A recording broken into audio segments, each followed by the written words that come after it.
El Señor nos bendiga a todos, hermanos. A mí me dijeron que había limpieza hoy aquí, ¿verdad? Entonces yo vine con traje porque ustedes no van a dejar limpiar así, ¿verdad? Yo voy a estar mirándolo y orando para que el Señor le dé fuerza a cada uno. No es broma, yo traje mi polochecito ahí para que podamos unirnos en limpieza. Hermanos, que la paz del Señor sea con todos nosotros. Vamos a hablar acerca de este tema de una iglesia resplandeciente. Qué bien suena esa palabra, resplandecer. Eso suena como a cosa bonita, a cosa limpia. Y es lo que el Señor quiere para cada uno de nosotros. Vamos, por favor, acompáñenme a leer en la carta a los Filipenses, en su capítulo 2. Filipenses 2, una carta muy bonita, escrita por Pablo cuando estaba en prisión. Imagínense un hombre que estaba para que a él lo atendiesen, él se preocupaba por los demás. Hay mucho que aprender acerca de esa actitud.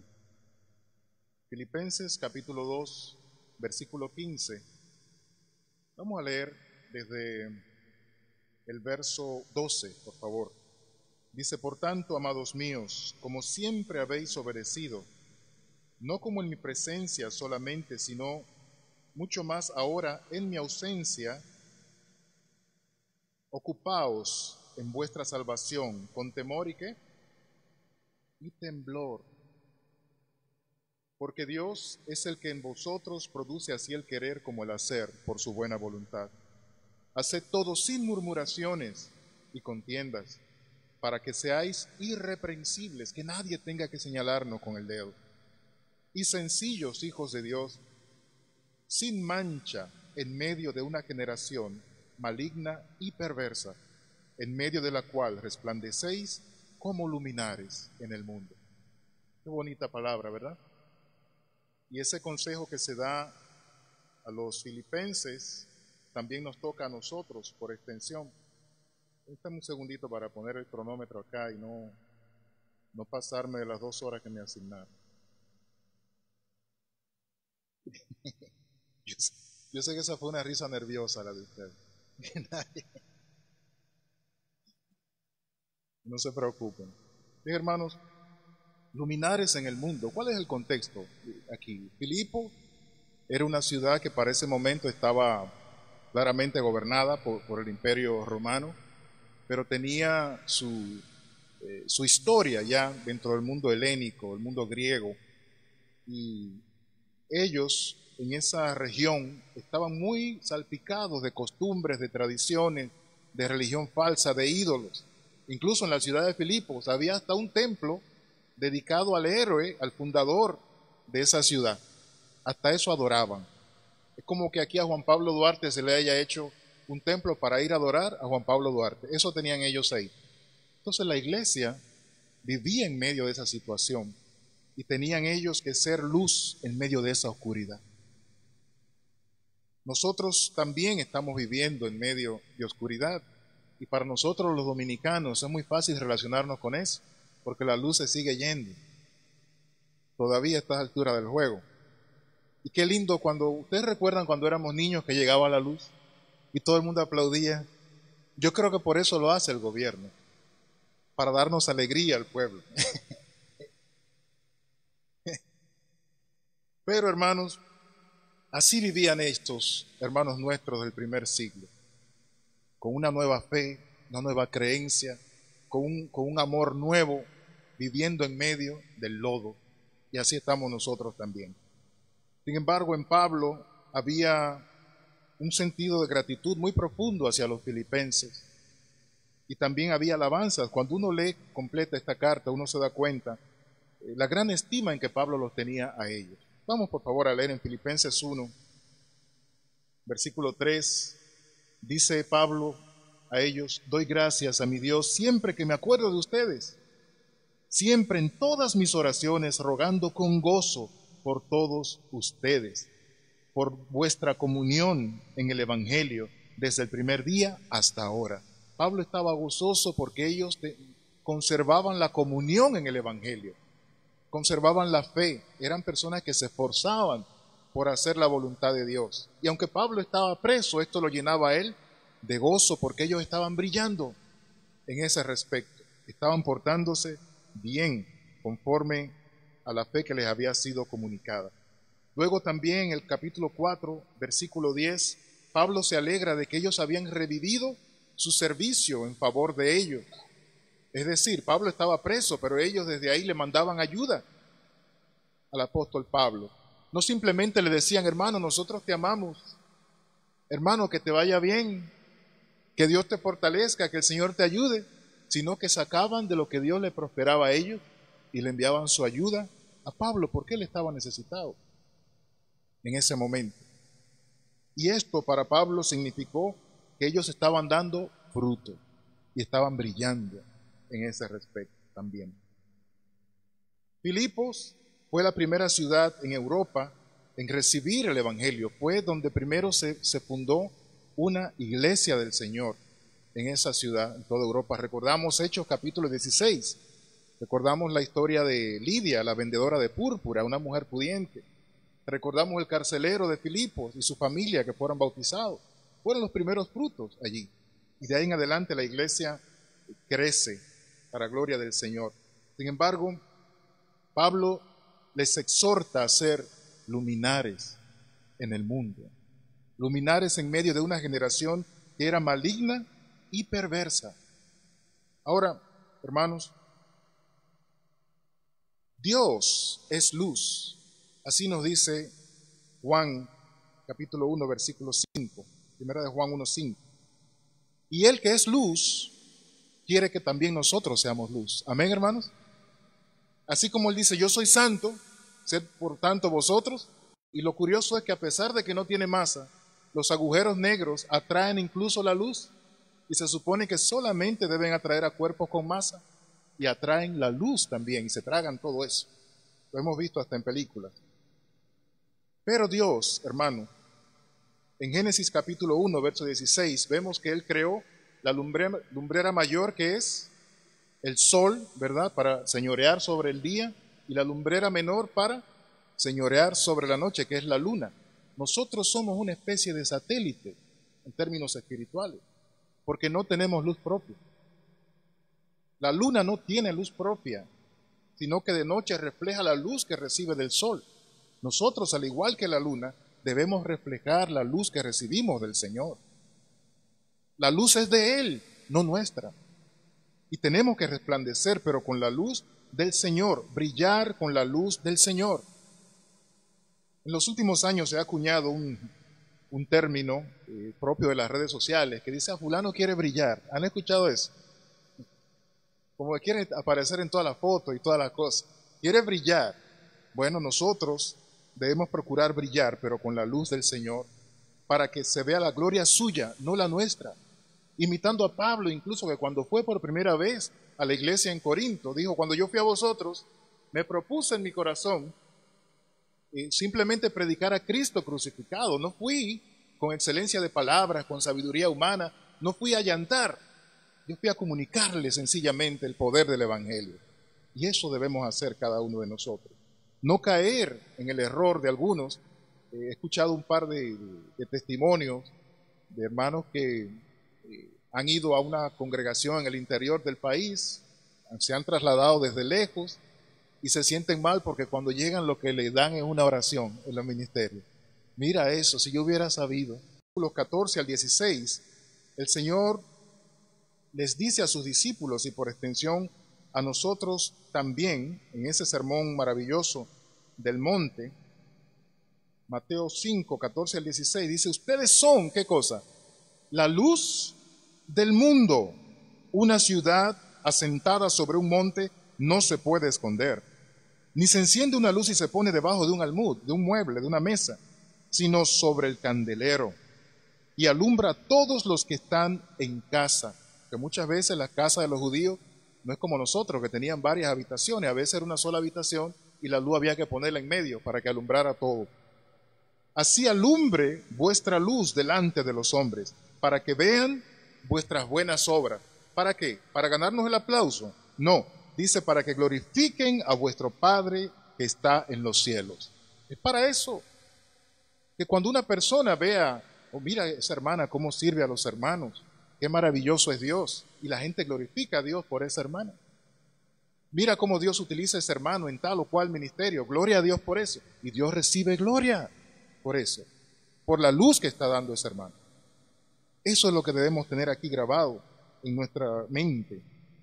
En Números 8, versículo 2, cuando se da el mandamiento de los utensilios que debían haber en el tabernáculo, había uno de ellos muy especial, y era el candelero o candelabro de oro, que tenía 7 puntas, y en cada una de ellas una lámpara.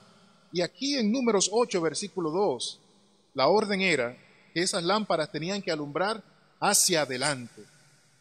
Y cuando uno estudia bien la disposición de cómo estaban colocados y dónde los muebles y todos estos utensilios en el tabernáculo y posteriormente en el templo, uno se da cuenta que cuando se da la orden de alumbrar hacia adelante, ¿qué había adelante? ¿Qué era que había que alumbrar? Estaba la mesa donde se colocaban los panes de la proposición, los panes sin levadura. ¿Y qué representan esos panes para nosotros hoy? Jesucristo. Tenía que alumbrar aquello que representaba a Cristo. Igual nosotros tenemos que alumbrar hacia la figura de Cristo. Que cuando una persona venga donde mí, yo a esa persona lo guíe hacia donde Cristo. Para eso es que somos antorchas encendidas. Para eso es que la iglesia debe ser una iglesia resplandeciente. No para enfocar los ojos hacia sí misma, sino hacia el Señor Todopoderoso. En Juan 1, versículos 6 al 8, encontramos esta hermosa declaración. Juan capítulo 1, versículos 6 al versículo 8, donde nos dice la palabra del Señor así. Hubo un hombre enviado de Dios, el cual se llamaba Juan.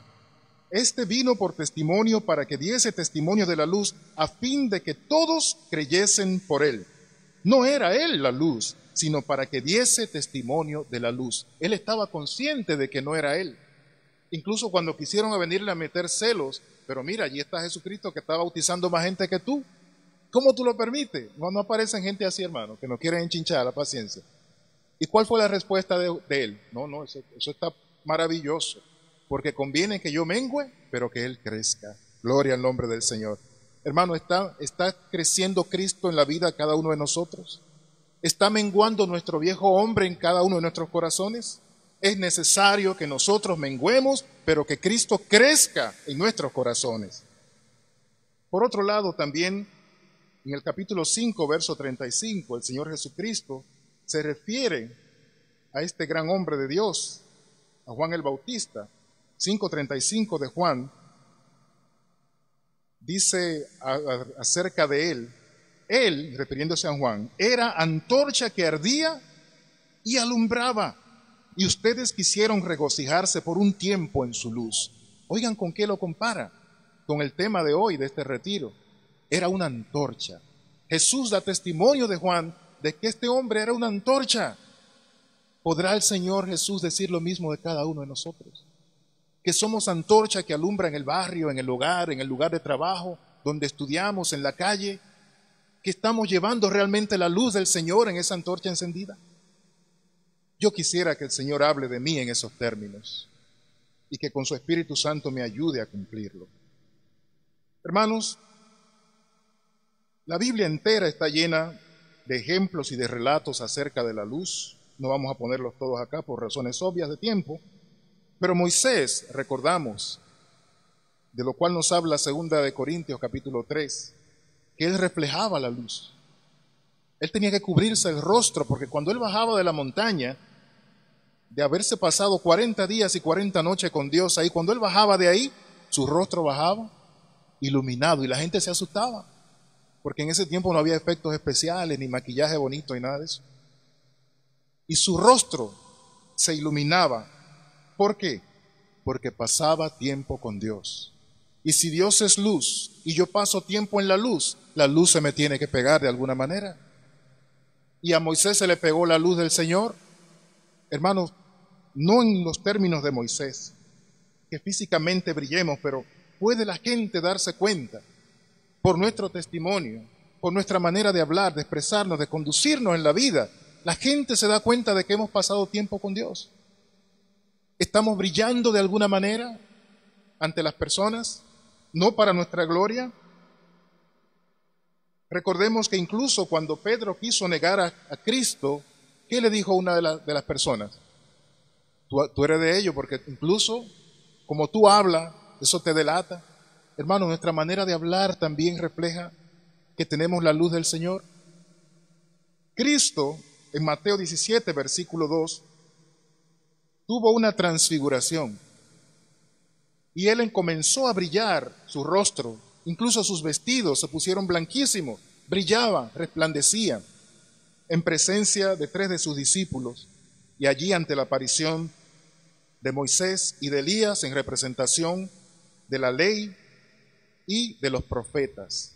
El Señor resplandece, hermanos. La iglesia también tiene que resplandecer. ¿Pero cómo? Primero tenemos que tener bien claro qué es la iglesia. A veces decimos, voy para la iglesia. No decimos eso. Hermano, y la iglesia no son estas 4 paredes. Aquí puede venir un terremoto y Dios no lo quiera, se cae todo. Y la iglesia no se cae, porque la iglesia somos nosotros. Pero esa iglesia que somos nosotros, que somos piedras vivas, que debemos estar edificados sobre la roca firme que es el Señor, esta iglesia tiene que resplandecer, porque el Señor también resplandece. En Apocalipsis 19, versículo 8, texto precioso, un texto de victoria, que todos nosotros lo leemos esto, pero realmente lo vamos a vivir. Por la gracia de Dios lo vamos a vivir pronto. Dice acá en Apocalipsis 19, versículo 8, y a ella, es decir, a la iglesia, a la esposa del Cordero, se le ha concedido que se vista de lino fino, limpio y resplandeciente, porque el lino fino es las acciones justas de los santos. ¿Entendimos eso ahí, hermanos? Apocalipsis está lleno de símbolos. Es un libro que no hay que tomarlo de manera literal, pero está tratando de explicarnos una realidad espiritual, una verdad espiritual profunda. A la iglesia, a la esposa del Cordero, se le ha concedido que se vista de lino fino, limpio y resplandeciente. ¿Y qué dice? Que esas son las acciones justas de los santos. Ay, hermanos, miren, a veces nos topamos con personas que creen que estas 4 paredes, como decíamos, son la iglesia. Y se esfuerzan por hacer templos maravillosos y grandísimos. En Europa ha habido una crisis en las últimas décadas, que hay muchas de esas llamadas iglesias que son templos de otras religiones, que están vacías. La gente se ha ido en manada y muchas de ellas las han convertido en hoteles, en bares, y eso es lo que importa realmente. Los blogs, la varilla. No, lo que importa son gente redimida con la sangre del Señor Jesucristo. Por eso es que hay que esforzarse. Por tanto, no es que hablemos bonito, según a la luz de Apocalipsis 19:8, allí se está hablando de acciones justas. Esa es la manera en que tenemos de brillar, hermano. Dando frutos de arrepentimiento, dando obras que den cuenta de que ya hemos sido salvados por el Señor. Así es como debemos brillar. No es hablando bonito, no es como una pieza de oratoria para convencer gente con sabiduría humana, no es aplicando psicología, no, es que el poder del Evangelio que nos ha impactado en el corazón tiene que ser suficiente para que haya un cambio en cada uno de nosotros y que ese cambio genere la luz del Señor para animar a otros a venir a su verdad también. Es que actuemos, hermanos. ¿De qué me vale a mí ponerme aquí y recitarle hasta poesía? Y por ahí yo en mi hogar no me aguantan porque soy un gruñón, un peleón, o me estoy comportando de mala manera, no estoy dando buen testimonio, estoy siendo luz para la calle y oscuridad en la casa, como decimos aquí en el país. ¿De qué nos vale eso? Son nuestras acciones las que hablan, las que brillan. Hay personas que nunca se van a subir a un púlpito, pero sus acciones, hermanos, glorifican el nombre del Señor. Y eso es lo que se quiere. Nosotros debemos resplandecer como hijos de un Dios que es luz. Revisemos nuestras acciones. Hemos hablado mucho al respecto del año 2024, de lo que hicimos, lo que no hicimos. Sea que hayamos hecho o no una lista de propósitos para este año, vamos a proponernos uno solo: serle fiel a Dios. Y todo lo demás vendrá por añadidura. A veces, hermanos, nosotros no tomamos en cuenta de que nuestro papel como hijos de esa luz inmarcesible, que no se marchita, que no se acaba, es que nos diferenciemos de las tinieblas. Ese es el propósito de cada cristiano: diferenciarse de las tinieblas y alejarse lo más posible de ellas.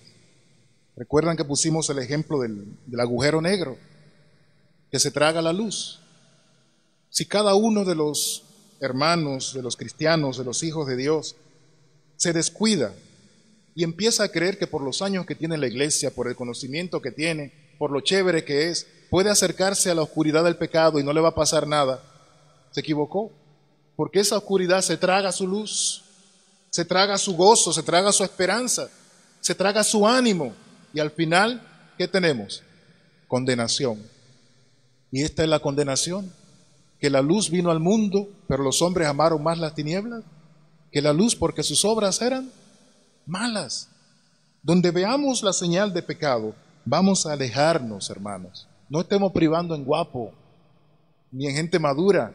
Hagamos como José, que cuando se presentó la tentación, no quiso arriesgar su antorcha, él salió huyendo. Se fue sin importar lo que dijeran acerca de él. Por tanto, una iglesia resplandeciente es aquella que se aleja de la oscuridad. Una iglesia resplandeciente es aquella en que sus miembros predican y viven la santidad. Una iglesia resplandeciente es aquella que se esfuerza por agradar al Señor y no a los hombres. Porque aquí no estamos para llenar esto de gente sacrificando la doctrina. Jamás en la vida. El que quiera venir tiene que venir bajo los términos del Señor Jesucristo. Porque esto no es un centro de diversión, para eso hay mucho allá afuera. Esto es un centro de salvación aquí adentro. La luz del Señor irradia en una iglesia resplandeciente, y esto se demuestra a través de obras de amor al prójimo, tanto a cristianos como a no cristianos. La iglesia resplandeciente irradia el amor de Cristo, pero en la práctica, no con los labios solamente. Y de eso Santiago da cátedra en su carta, cuando dice que de qué nos vale a nosotros visitar a un hermano que vemos en necesidad, y lo que le decimos: mira, el Señor te bendiga, caliéntate, y le dejamos una oración. No, déjale otra cosa también, porque está en necesidad. Los cristianos de una iglesia resplandeciente se preocupan por la salvación de otros. No solamente oran, sino que también les predican a los vecinos, a los familiares, a todo el vivo, todo el que tenga la barriga para adelante, porque se preocupan, quieren que otros sean salvos y disfruten también de la salvación. Una iglesia resplandeciente comparte de lo que tiene con los necesitados. Los cristianos en una iglesia resplandeciente están unidos, no solamente juntos. ¿Entendemos eso? La unidad no es que estemos juntos y que hagamos actividades juntos, es que tengamos una misma mente y un mismo parecer.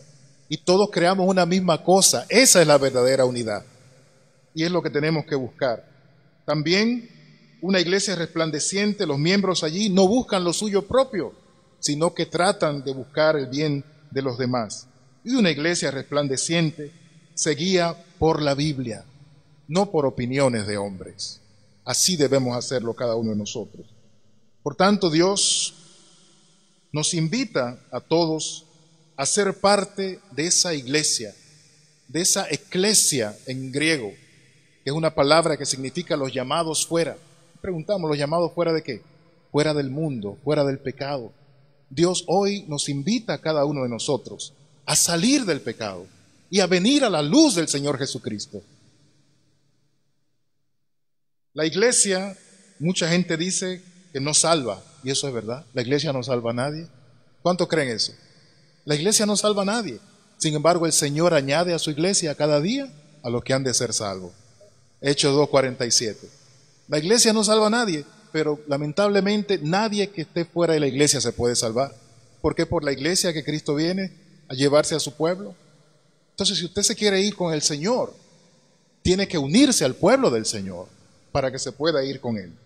Entonces, a ti, hermano, hermana, que una vez brillabas, que una vez eras una antorcha en las manos del Señor para llevar su palabra, para llevar gozo, para llevar consuelo, que te dejabas usar antes por el Señor, te invitamos a que vuelvas a encender tu antorcha. Te invitamos a que vuelvas a brillar con la luz de Cristo, porque aquí está tu lugar también entre nosotros. No somos peores que tú, no somos mejores que tú, somos personas que estamos conscientes de nuestra necesidad de Cristo y esperamos que tú también estés consciente de tu necesidad, que tienes que brillar para el Señor. Así como cuando hubo la plaga aquella de oscuridad en Egipto, ¿recuerdan eso en el libro de Éxodo? Todo estaba apagado en Egipto. ¿Y dónde era que había luz? En la casa de los hijos de Dios había luz. ¿Tú no quieres esa luz en tu casa? ¿Quién quiere llevarse la luz de Cristo a su casa en este día? Nosotros te invitamos para que saques la oscuridad de tu hogar, de tu matrimonio, de tu vida. Decídete hoy a llevarte tu antorcha encendida de este lugar. Y a ti, hermano, hermana, amigo, amiga, que tú no has entrado todavía a esa iglesia, a ese grupo de los llamados fuera del mundo, te invitamos a que huyas hoy de las tinieblas y permitas que hoy resplandezca en ti la luz del Evangelio. Hermanos, Cristo viene por una iglesia resplandeciente, una iglesia que no compromete la verdad y una iglesia que tiene la santidad como norte. Vamos a preocuparnos todos por empezar, si no lo hemos hecho todavía, a brillar con la luz del Señor. Que Él nos bendiga y nos guarde.